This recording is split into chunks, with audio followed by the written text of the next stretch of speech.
നിമിഷവും മാറ്റങ്ങൾ സംഭവിച്ചുകൊണ്ടിരിക്കുന്നു. അതുപോലെ തന്നെയാണ് കാറുകളുടെ കാര്യവും. പുതിയ പുതിയ കാറുകൾ വന്നുകൊണ്ടേയിരിക്കുന്നു.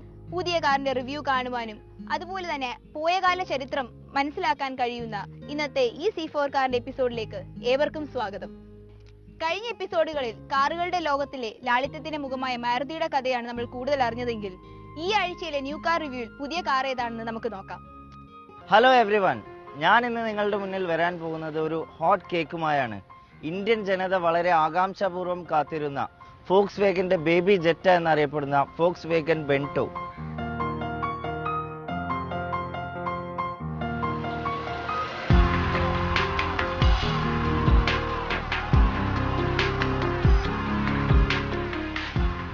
വെൻറ്റോ എന്ന ഇറ്റാലിയൻ വാക്കിന്റെ അർത്ഥം വിൻഡ് എന്നാണ്. അതെ, ഒരു കൊടുങ്കാറ്റ് പോലെ തന്നെയാണ് 2010 ജൂണിൽ വെൻറ്റോ ഇന്ത്യയിലേക്ക് ലോഞ്ച് ചെയ്തത്. ഇനി നമുക്ക് ഇതിന്റെ റിവ്യൂയിലേക്ക് പോകാം.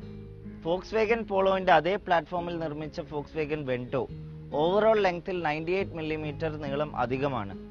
വെൻറ്റോ പെട്രോളിലും ഡീസലിലുമായി ട്രെൻഡ് ലൈൻ, ഹൈലൈൻ എന്ന രണ്ട് വേരിയൻസിലാണ് ഇറങ്ങുന്നത്. നമ്മൾ ഇന്നിവിടെ റിവ്യൂ ചെയ്യാൻ പോകുന്നത് ട്രെൻഡ് ലൈൻ എന്ന ലോവർ എൻഡ് പെട്രോൾ വേർഷനാണ്. ഫ്രണ്ട് പോർഷൻ പോളോവുമായി കമ്പയർ ചെയ്യുമ്പോൾ കാര്യമായ മാറ്റങ്ങളൊന്നും വരുത്തിയിട്ടില്ല. എന്നാൽ ഫ്രണ്ട് ബമ്പറിൽ വന്നിരിക്കുന്ന എയർ ഡാം അല്പം കൂടെ സ്പോർട്ടിയാക്കിയിരിക്കുന്നു. ഇതിന്റെ ഹയർ എൻഡ് വേർഷനായ ഹൈലൈനിൽ ഈ എയർ ഡാമിന്റെ കോർണറിലായി ഫോഗ് ലാമ്പുകളും വരുന്നു. മറ്റു കാര്യമായ മാറ്റങ്ങളൊന്നും ഇതിന്റെ ഫ്രണ്ട് പോർഷനിൽ കമ്പനി കൊണ്ടുവന്നിട്ടില്ല. സൈഡ് പോർഷനിലേക്ക് പോകുമ്പോൾ പോളോവുമായി കമ്പയർ ചെയ്യുമ്പോൾ ബി പില്ലർ വരെ യാതൊരു മാറ്റവും വന്നിട്ടില്ല. എന്നാൽ അതിനുശേഷമുള്ള വെൻറ്റോയുടെ സൈഡ് വ്യൂ വളരെ മനോഹരമായാണ് ഡിസൈൻ ചെയ്തിരിക്കുന്നത്. മാരുതി സ്വിഫ്റ്റ് ഡിസയർ ആയപ്പോഴും ടാറ്റ വിസ്ത മാൻസ ആയപ്പോഴും അനുഭവപ്പെട്ട ഏച്ചുകെട്ടിൽ നമുക്ക് ഇവിടെ ഒട്ടും തന്നെ ഫീൽ ചെയ്യുന്നില്ല. ലോവർ എൻഡ് മോഡലായ ഈ കാറിൽ ബോഡി കളേർഡ് സൈഡ് വ്യൂ മിറേഴ്സും ഡോർ ഹാൻഡിൽസും വരുന്നില്ല. എന്നാൽ ഇതിന്റെ ഹൈ ലൈനിൽ ബോഡി കളേർഡ് ഡോർ ഹാൻഡിൽസും സൈഡ് വ്യൂ മിറേഴ്സും വരുന്നുണ്ട്. പോളോയുമായി കമ്പയർ ചെയ്യുമ്പോൾ ഇതിന്റെ വീൽ ബേസിൽ 55 മില്ലിമീറ്റർ നീളം അധികമാണ്. ഇനി നമുക്കിതിന്റെ ടയറിലേക്ക് പോകാം. ഇതിൽ വന്നിരിക്കുന്നത് 14 ഇഞ്ച് ഡിസ്കിൽ 175/70R14 ടയറാണ്. എന്നാൽ വെൻറ്റോ ഹൈലൈനിൽ 15 ഇഞ്ച് അലോയ് വീലിൽ 185/60R15 ടയറാണ് വരുന്നത്. റിയർ പോർഷനിൽ ഹോണ്ട സിറ്റിയുമായി ഒരു രൂപ സാദൃശ്യം എനിക്ക് ഫീൽ ചെയ്യുന്നു. എന്നാൽ ഈ ഫോക്സ് വേഗൻ ബാഡ്ജ് ആ ഫീൽ ഇല്ലാണ്ടാക്കുന്നു. വളരെ മനോഹരമായ ഒരു ഡിസൈനാണ് ഇതിൻ്റെ ടെയിൽ ലാമ്പിന് നൽകിയിരിക്കുന്നത്. ഇനി നമുക്കിതിൻ്റെ ബൂട്ടൊന്ന് നോക്കാം. ഈ വിശാലമായ ബൂട്ടിന് 500 ലിറ്റർ സ്പേസ് ആണ് നൽകിയിരിക്കുന്നത്.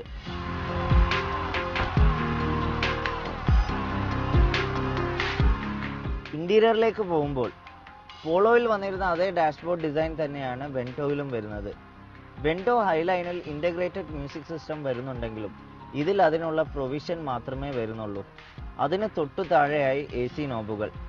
വീണ്ടും ഹൈലൈനിൽ ഓട്ടോമാറ്റിക് ക്ലൈമറ്റ് കൺട്രോൾ AC ആണ് വരുന്നത്. ഇതിന്റെ സെന്റർ ആംറസ്റ്റ് വളരെ കംഫർട്ടബിളായ രീതിയിലാണ് ഡിസൈൻ ചെയ്തിരിക്കുന്നത്. അതിലൊരു സ്റ്റോറേജ് സ്പേസും കൂടി കമ്പനി നൽകിയിരിക്കുന്നു. വളരെ മനോഹരമായി ഡിസൈൻ ചെയ്ത tilt and telescopic adjustable 3 spoke steering വീലാണ് ഇതിൽ വരുന്നത്. ഇൻസ്ട്രുമെന്റൽ പാനലിൽ speedometer, tachometer, trip odometer, digital clock എന്നിവ വന്നിരിക്കുന്നു. മറ്റു കാര്യമായ മാറ്റങ്ങളൊന്നും പോളോവുമായി കമ്പയർ ചെയ്യുമ്പോൾ ഇതിൽ വന്നിട്ടില്ല. ഇനി നമുക്കിതിൻ്റെ ബാക്ക് സ്പേസ് ഒന്ന് നോക്കാം. 3 പേർക്ക് വളരെ സുഖമായി യാത്ര ചെയ്യാവുന്ന രീതിയിലാണ് ഇതിൻ്റെ റിയർ സീറ്റ് ഒരുക്കിയിട്ടുള്ളത്. എന്നാൽ ഈ ലോവർ എൻഡ് മോഡലായ ഈ കാറിൽ റിയർ ആംറസ്റ്റ് വരുന്നില്ല എന്നത് ഒരു പോരായ്മയായി എനിക്ക് തോന്നുന്നു. ഈ സെഗ്മെന്റിൽ മറ്റൊരു കാറിനും ഇല്ലാത്ത റിയർ AC വെൻസ് ഇതിൻ്റെ ഒരു പ്ലസ് പോയിന്റ് തന്നെയാണ്. ഇനി നമുക്കിതിൻ്റെ ഡ്രൈവിംഗ് പെർഫോമൻസ് ഒന്ന് എക്സ്പീരിയൻസ് ചെയ്യാം.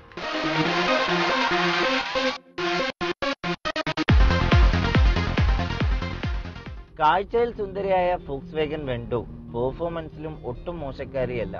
ഈ 1.6 4 സിലിണ്ടർ ഇൻലൈൻ പെട്രോൾ എഞ്ചിന്റെ maximum power 105 PS at 5250 RPM. ഇതിന്റെ maximum torque 153 newton metre at 3800 RPM ആണ്.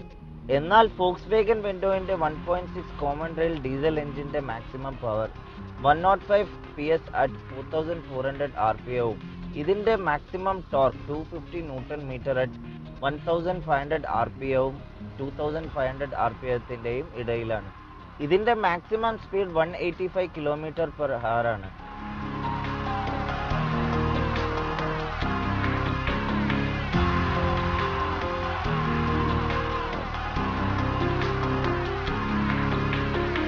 ഗിയർ ബോക്സിനെ കുറിച്ച് പറയുമ്പോൾ ഇതിൽ വന്നിരിക്കുന്നത് 5 സ്പീഡ് മാനുവൽ ട്രാൻസ്മിഷൻ ആണ്. എന്നാൽ വെൻഡോ ഹൈലൈൻ പെട്രോളിൽ 6 സ്പീഡ് ട്രിപ്റ്റോണിക് ഓട്ടോമാറ്റിക് ഗിയർ ബോക്സും വരുന്നുണ്ട്. സേഫ്റ്റിക്കായി ഇതിന്റെ ഹൈലൈൻ വേർഷനിൽ ഫ്രണ്ടിൽ ഡ്യുവൽ എയർ ബാഗും ആന്റി ലോക്ക് ബ്രേക്കിംഗ് സിസ്റ്റവും വരുന്നു. സസ്പെൻഷനിൽ ഫ്രണ്ടിൽ മാക്ഫേഴ്സൺ സ്ട്രട്ടും പിറകിൽ സെമി ഇൻഡിപെൻഡന്റ് ട്രെയിലിംഗ് ആമുമാണ് വരുന്നത്.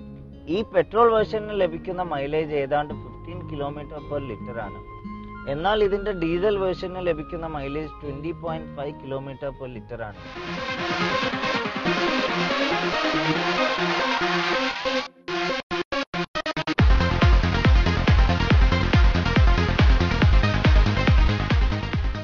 എല്ലാവരും ഫോക്സ്വാഗൻ വെൻഡോ ഹോണ്ട സിറ്റിക്കായിരിക്കും ഏറ്റവും വലിയ ഭീഷണി എന്ന് പറയുമ്പോൾ എൻ്റെ വിലയിരുത്തൽ ഈ സെഗ്മെന്റിലെ മറ്റു ഡീസൽ കാറുകളായ Ford Fiesta, Fiat Linea, Hyundai Verna എന്നീ കാറുകളേക്കാൾ എന്തുകൊണ്ടും ബ്രാൻഡ് വാല്യൂ ഉള്ള വെൻഡോ ഡീസലിനായിരിക്കും ഇനി ജനങ്ങൾ മുൻതൂക്കം കൊടുക്കുക എന്നാണ്.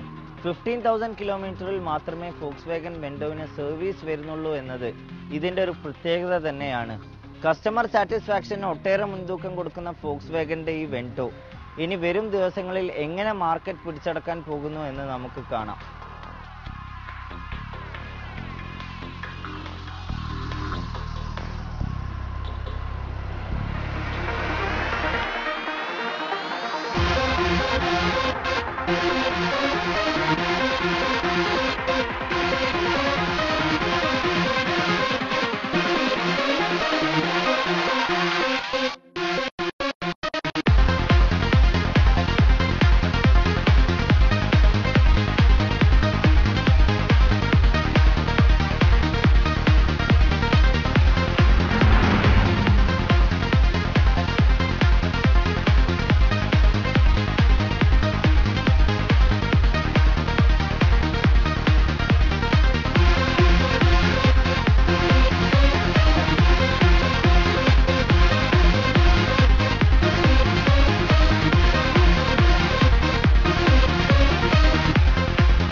റിവ്യൂ കണ്ടില്ലേ? ഇനി നമുക്കൊരു ഷോർട്ട് ബ്രേക്ക്.